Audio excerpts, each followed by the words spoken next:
नमस्कार दोस्तों, अभी हाल ही में एक ट्रेंड चला था, boycott bots are anti Hindus. यानी इस जो ट्रेंड चला था, इसका उद्देश्य ये बताना था कि जो भी लोग बॉलीवुड का बॉयकॉट कर रहे हैं, बॉलीवुड की फिल्मों का बॉयकॉट कर रहे हैं, वो लोग एंटी हिंदूज़ हैं। यानी वो हिंदू नहीं, हिंदू विरोधी हैं। अब आप सोचिए कि आखिर ये ट्रेंड किसने चलाया होगा। क्या ये ट्रेंड आम जनमानस चलाएगा? क्या ये ट्रेंड हिंदू चलाएंगे, जिनको पता है कि बॉलीवुड लगातार सनातन धर्म का अपमान करते आ रहा है, लगातार हिंदुओं के विरोध में काम करते आ रहा है।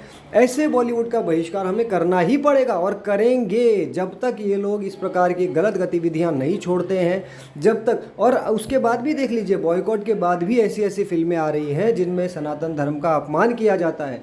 अब अगर बात करें आदि पुरुष की, तो इस मूवी का जो बॉयकॉट है वो किसी हीरो या विलेन या किसी के कारण नहीं किया गया। इस फिल्म का बहिष्कार इसलिए किया गया क्योंकि इससे हिंदुओं की भावनाएं आहत हुई हैं। और क्यों ना हो, इस प्रकार के जो कैरेक्टर इस फिल्म में रखे गए हैं वो कैरेक्टर हमारी भावनाओं से मैच नहीं करते हैं। हम अगर बात करें राम जी की, लक्ष्मण जी की, सीता जी की या रावण की या किसी की भी, तो वो कैरेक्टर तो मैच नहीं कर रहे, मिसमैच हो रहे हैं। तो क्या हम हमारे आने वाली पीढ़ियों को इस प्रकार के कैरेक्टर दे के जाएँ कि भाई राम जी ऐसे थे, लक्ष्मण जी ऐसे थे, सीता मैया ऐसी थी और रावण ऐसा था?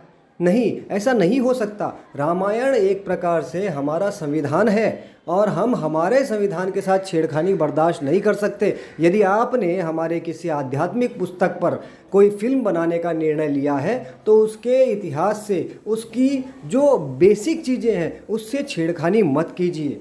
हनुमान जी बाकायदा एक मौलाना की तरह दिखाई दे रहे हैं, रावण एक खिलजी जैसे हैवान जैसा दिखाई दे रहा है। आप खुद भी इस ट्रेलर को एक बार फिर देखिए और विचार कीजिए कि क्या कहीं से भी ये ट्रेलर हमें उस रामायण के भावों से मिलती हुई दिखाई दे रही है। देखिएगा ध्यान से।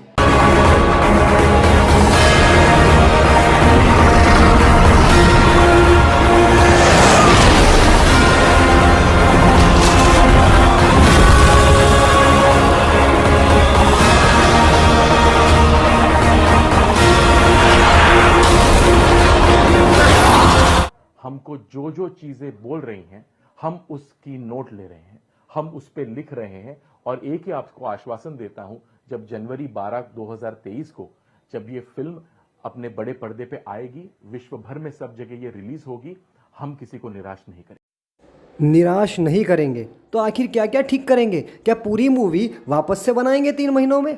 ये इनको देख लीजिए, ये जस्टिफाई करने में लगे हुए हैं रावण को खिलजी के साथ मैच करके। खिलजी इस दौर की बुराई का चेहरा है। अगर वो मिलता जुलता भी है, हमने उसको इंटेंशनली ऐसा नहीं किया है, लेकिन अगर मिल भी गया तो मुझे लगता नहीं इसमें कोई एतराज की बात है। अलाउद्दीन खिलजी तो कोई नायक है नहीं, वो तो कोई हीरो है नहीं, वो बुरा है अगर रावण का चेहरा उससे मिलता है।